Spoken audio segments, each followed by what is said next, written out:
extremely difficult for a number of reasons, and one of them would be, do they consider themselves Goan? Are they even aware? You know, once you live in Portugal, and you're with all those names, those for the Christians, I mean, you're there with all those Portuguese names, they're the same as yours, you're now beginning to become like them. Your parents may not even tell you. You know, after a couple of the 2 generations, you may not even know that you're a Goan origin. So that was a real challenge. How do they feel? So now I had to ask myself, what am I really interested in? Am I really interested in the people who are ethnically Goan, or who think of themselves as Goan?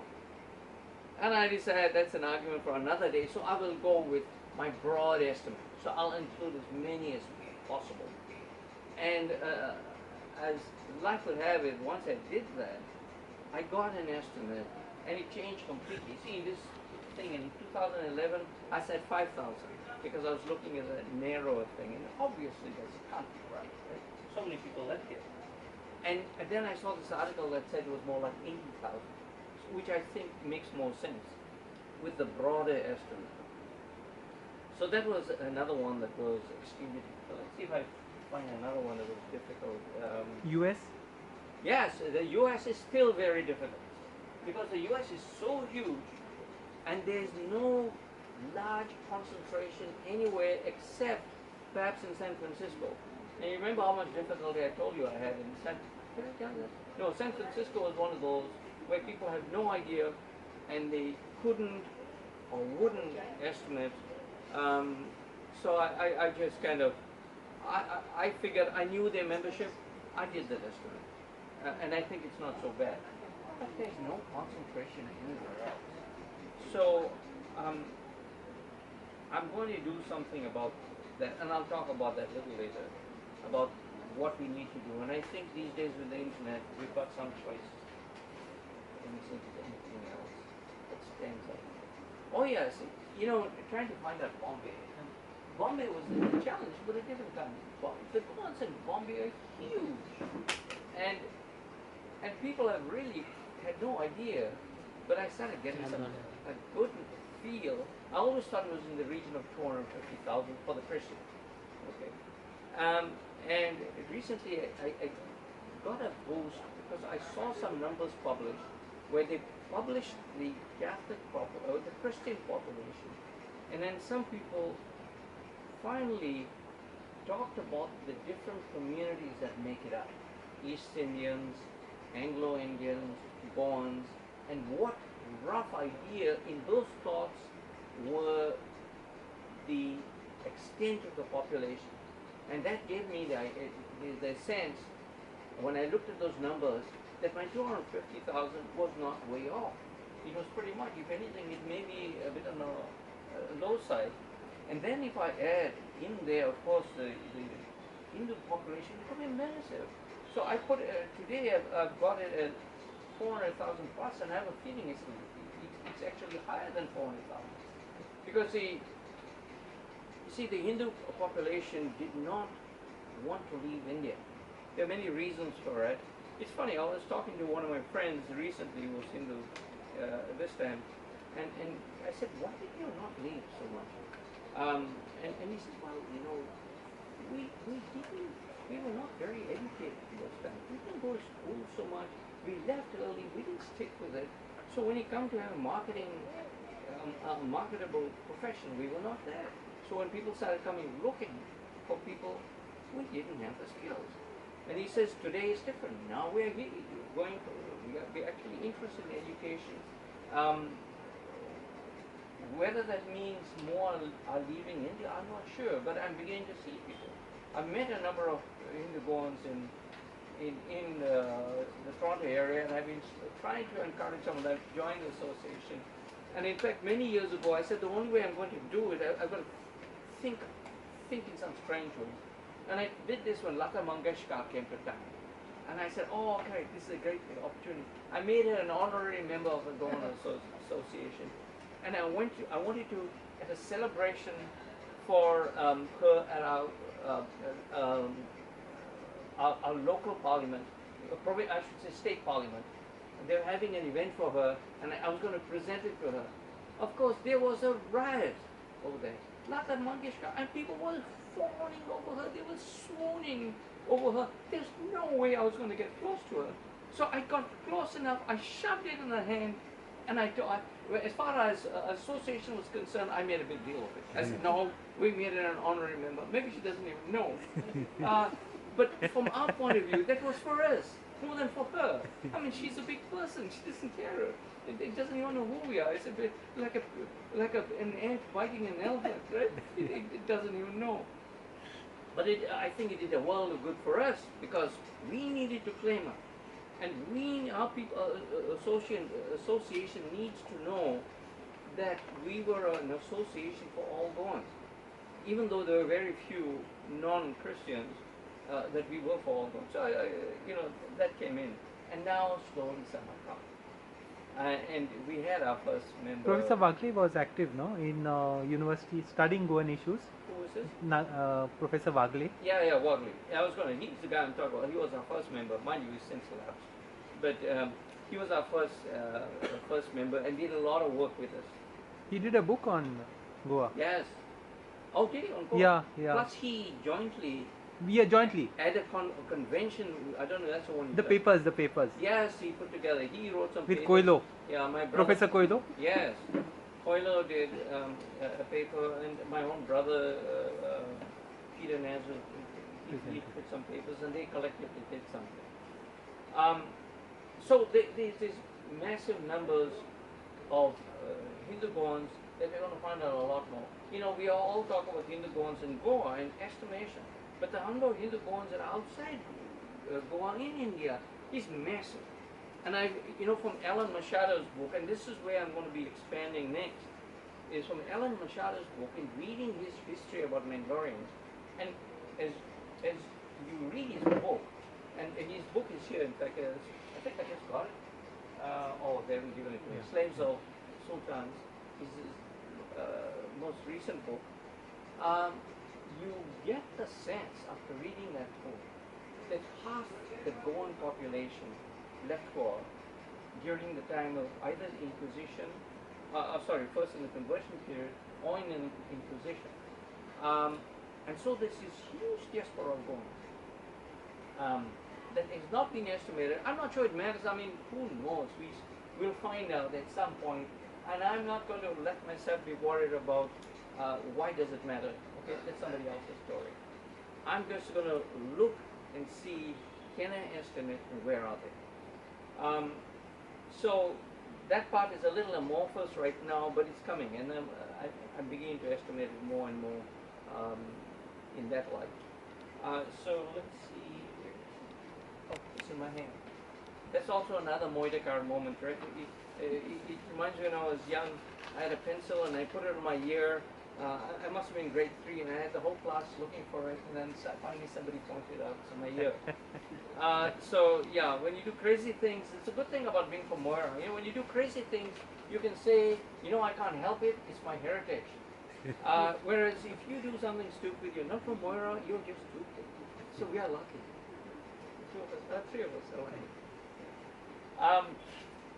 So that's the next thing about estimation. Let's see about now the Gulf Goans is the next step, and I read Veronica's book, the first book I think written by a Gulf Goan of a story about.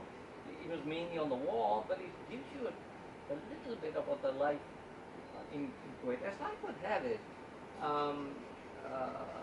what's her name?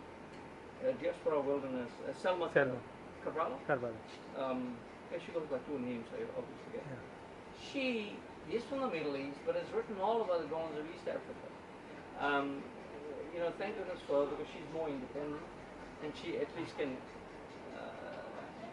But I hope that sometime she will look at doing something for the Gulf. Because it's huge, it's a huge number of It's also probably a tougher story to tell because facts are more difficult, maybe not properly archived. At the very least, about life in the Gulf. Yeah. How did you socialize? And that sort of thing. One of my neighbors worked on Amadi, this small oil township, where KOC is based, Yeah. the Kuwait Oil Company. But she never got down to publishing it, and I can't convince her myself. Oh my She's my God. neighbor, next door neighbor. Oh wow. So Yeah, it's like, because that's where the first Goans went, the Kuwait Oil Company, yeah. and they had a full township there, and they've got lovely pictures of those times, because they were slightly, more middle class probably. So they've kept the photographs, they've got all these things. They had a lovely company life in a township created by the KOC. Yeah. KOC, no? So that's another story, and I've got here that in the Gulf right now they're on 43,000. Could be more. Um, and I think actually you quoted my numbers in there. Remember that you said I think you thought I um, underestimated. I think you're right. I think you're right. I have underestimated. But that one will change a bit. In Canada, we are now in the Toronto area. We're about 30,000, between 30 and 40, and I'm fairly confident of that one. And something like 80% of the Goans are in the Toronto area. Maybe our children will start moving out, and there's more movement now. But right now, it's there where most of us are. Australia, I think I have a feeling, and I need to get in touch with somebody. I think that the Gulf Goans now may well be the biggest group of Goans there. People thought that a lot of Goans went there from Uganda, but the thing is that we were never that many. At its height, there were something like 6,000 or so Goans in Uganda, and I think most are going to London. People thought they all came to Canada, but we were not that many. We were probably 800 or 900 who came from Canada, who went to Canada. But I have a feeling the Gulf Goans have played a big part in Australia now. You see a big change. Kenya is still big. Okay, now I'll probably end up on that, so let you ask questions. What I want to do now is try. Oh, come here, this is a good idea.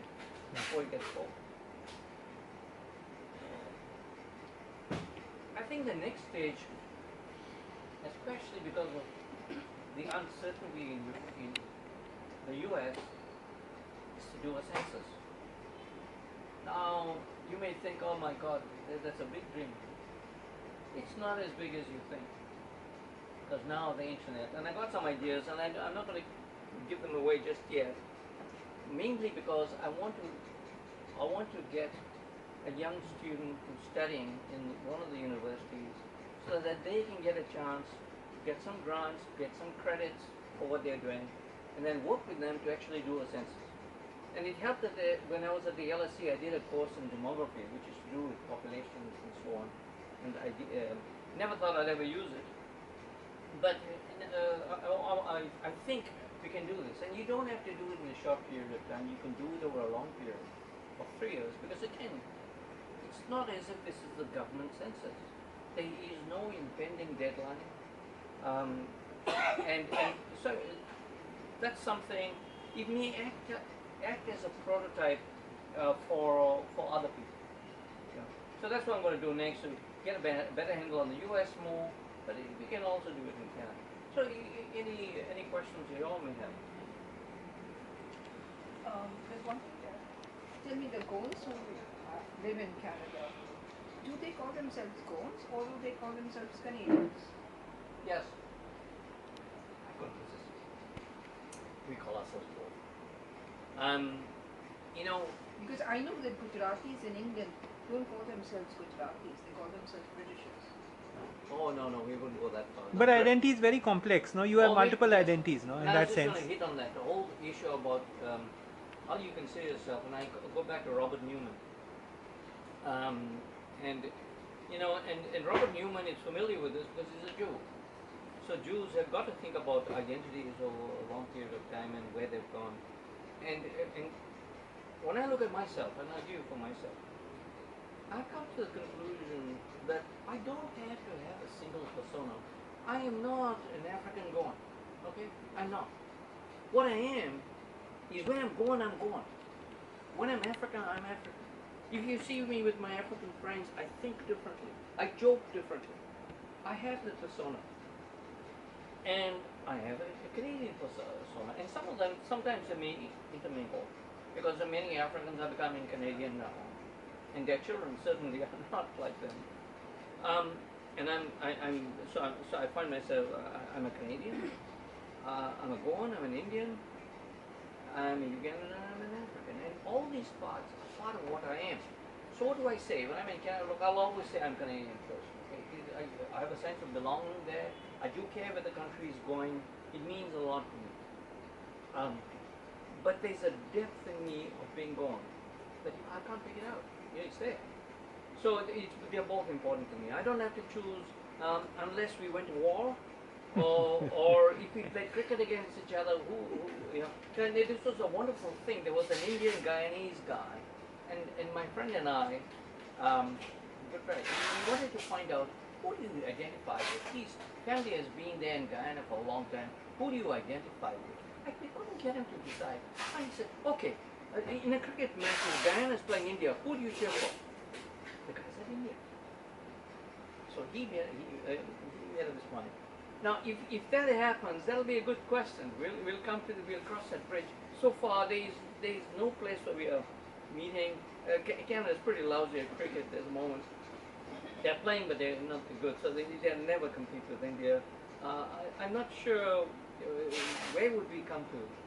You know, that's a time where I'll find out, right? When it is. More likely, I'll say, well, if it's this sport, yeah, I'll cheer this team, and if it's that sport, another team. But yeah, I'm pretty Canadian. And one of the things I put down here, I was reading a book. I read a lot about Canadian culture too, and I read this book called The 49th Paradox by Richard Quinn, and it was about Canadian sensibility. What I realized when I was reading this is that these Canadians are just like us Goans, that they have the same strengths and weaknesses. They looked at foreign things with big ideals, and that's the way they were 30 years ago. But they've changed. And that was a lesson to us, that what are the benefits of changing and becoming more aware of yourself and happy with your life. I wouldn't say proud. Proud I think is a bit too hard. But this question about being comfortable in your skin. I learned a lot about Goans from reading about Canadians. You know, so I think it's not so hard for us to be with them. Now, I'd have a lot more difficulty if I was in the U.S. They are very different. And I wonder about my brother sometimes. How does he manage this? You know, how do you reconcile being a neo-colonialist, you know, somebody who's a top dog or being a part of the oppressor or something, you know? I mean, we're third world people. And he's a broad person too. And a lot of people, you know, he is claimed by Uganda. His novels and his work are taught in the university in Uganda. They claim him. Goa claims him in some way. He's claimed in Singapore because he's played a big part in their cultural development. So I think that's he's managed to slip under Robert Newman's thousand-year identity multicultural. You know, so yeah, I hope I've answered your question. Yeah, but do they call themselves? I realized once in a group we were in the Baltic countries, and they asked us, we went to a shop and they asked us, where are you from? And I was going to say India. And the rest would say, no, we are Goans. And I said, and I just fired the tour operator and I said, how dare you call yourself a Goan? You're first an Indian and then a Goan. Okay, in that regard, what I'll answer is, again, I have many answers. If somebody is looking for that kind of, where are my origins, I'll always start off by saying India. I'm of Indian origin. Yeah, you're Indian, but I'm of Indian origin. When they probe deeper, because sometimes they do know, then I'll tell more. Then I'll come to the business about taking you to a map and showing you what, you know, and that was the thing about Goans. I always love it. You had to have a map to start explaining. And then I found out somebody else who did the same thing. And I understood why it is. There was this guy who was a Danube Soviet. His name was Mueller. So I said, and I had hired him to come. So I said, Rick, where are you from? I guess your culture really must be from Germany. And he took me to our map. And he said, no, I'm not. He says, you know, we come down the Danube and he showed me. And I said, oh my God, I thought we were the only stupid people to do this sort of thing. And he did that because he wanted to distinguish himself from the Germans who were oppressors. And I think for the longest time the same thing was with Goan. We did not want to identify ourselves with India because the colonialists, the British looked down on India. Okay? And so we didn't want to be associated with them. But it's a totally different story. You have to decolonize your mind, which we have. I hope a lot of people have. No, the other issue is, what if people migrated in a pre-61 context? Okay? When they were never Indians. From Goa, if you moved out of Goa, you move out before 61, you are never an Indian. Now people like us who have Indian nationality, who have studied the history and geography of India, it's different. But I'm saying if you go out before 61, then what are you?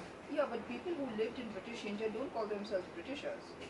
No. I mean, if you're a Punjabi or a thing, they don't say I'm a Punjabi or I'm a No, I'm Punjabi. saying, I'm an Indian. see. No, that's where you're wrong. We don't say we are Portuguese. They say British. Oh, the Goans in Brazil call themselves Portuguese. Sorry. We don't say we are I lived in Portuguese. Brazil and I'm sorry. Goans over